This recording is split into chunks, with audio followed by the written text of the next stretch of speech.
G'day guys, Daniel from Explorer Caravans here, just jumping on for a quick video just to take you through how to set up your caravan after you've unhooked.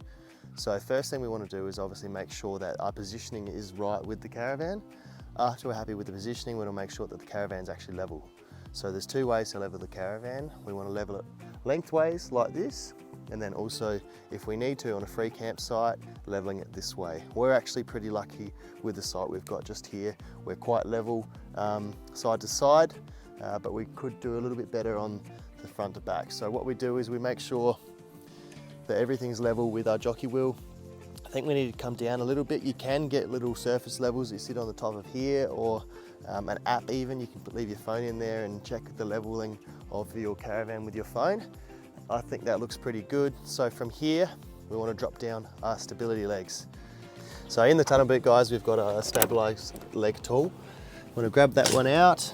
We'll start with this one directly below. When we're dropping our legs, I always like to say, actually taking the weight of the leg and not letting it just drop down and slam when you pull the red handle. So we take the weight, drop it down, position it exactly where we want it. From here, we want to let it click in like that. There's a little socket just on the inside of that Alco red handle. We want to slot this in, and then we start winding down. Now when we're winding this down, once we get down to the bottom, we want to make sure that we're just taking the weight of the caravan. We're not actually trying to level the caravan with that. That'll be putting too much stress on the bearings on these drop down legs. So that's how we drop down all our stability legs. We'll go around the whole caravan and drop all four of them, and then we'll get on to the next step. So you've just completed your stabilizer legs. Next step would be plugging in your 240 freshwater and grey water hose. We are currently in a free campsite, so we won't be needing any hoses today, but I'll still show you where they are located on the Wild Shark. Just behind your wheel arch here, we've got the inlet for your water, and then underneath here we've got your grey water tank, 95 litre grey water tank in a Viscount Wild Shark.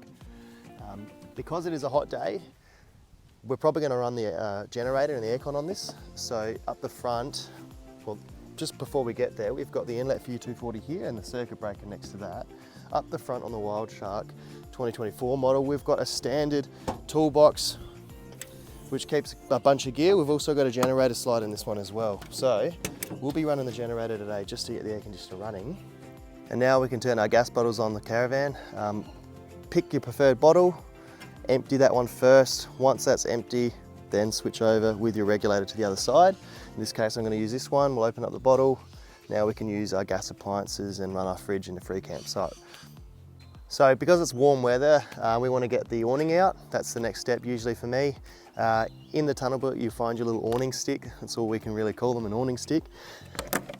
They also have another use though. I think these are really cool to, if you need to get in there and try and reach something out. It's also a great thing to get your hook in there and pull some things out, like my deck chairs, which is going to be coming out next. So from here with our awning stick, we'll go up to the back of the caravan here. There's a little switch. We want to pull that forward like that, which now allows the awning to roll out. From here we can sit this down somewhere where it's not going to scratch the caravan. We've got a little leg here which basically stops these from parting. We lift that out, we loosen this up underneath here, this little screw, and then we do that on both sides. From here we can then use our awning stick to hook into our little rope here. All Viscount and Franklin caravans over 21 foot will have an awning cradle that just supports the barrel when over a longer distance. From here we can pull our awning all the way out, kind of all the way down. Slide your rope to the end, so if it's a windy day, you can wrap it up around your awning arm. Next step from here would be sliding these all the way up over this little circular button here. Clicks into place. Now the next step, I actually like to tighten this up from here.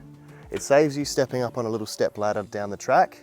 We tighten this, we put a bit of tension in the awning, and then we do that on both sides. So now we can adjust the height of the awning. We obviously don't want to be sitting under this. You won't be able to have this beautiful view behind us. So with the Aussie Traveller grab handles, there's actually two little handles. So there's one main handle and there's an internal one. That internal one is going to basically slot into all the separate slots that we can select. on this awning arm. So we grab the weight, grab the handle, slide her up. I like to do bit by bit if I'm working by myself. That way we're not putting too much of an angle on the awning arm. So we'll shoot around to the other side quickly. We can either keep it level, or if you're going to encounter a little bit of rain, we can drop one corner down. Stops water pooling directly in the middle and it potentially stretching and sagging the vinyl. And it also stops the water from pooling off the edge here, where you're probably going to be sitting around and enjoying your time. Okay, so now we're going to tie down our awning. You can either do it the old-fashioned way with a rope, which is what I like to do, but there are other methods to tie down and attach to your awning arm. It is important, especially when you're caravanning, if it's a really quiet day like today where there's no wind, we always want to tie down our awning just in case there's a big gust of wind that can take this, flick it over your van, then you're dealing with an insurance claim and potential damage to the caravan. So now I'm going to show you how I would recommend to tie the knot. It's a knot that I learnt in Scouts back when I was about 13 years old, but it's never failed me. So go over the top like this, we go one loop under and through, and then one loop behind and through. Give that a nice pull, and then it actually naturally tightens itself as there's more tension on it. Now it's not going to go anywhere, it can't undo. We're just going to peg it in, pick a good 45-degree angle. We don't want to be going straight down. A nice 45 degrees is always going to have the best hold in my opinion, and my experience. So find your angle, peg needs to be on an angle as well, and then just set it in.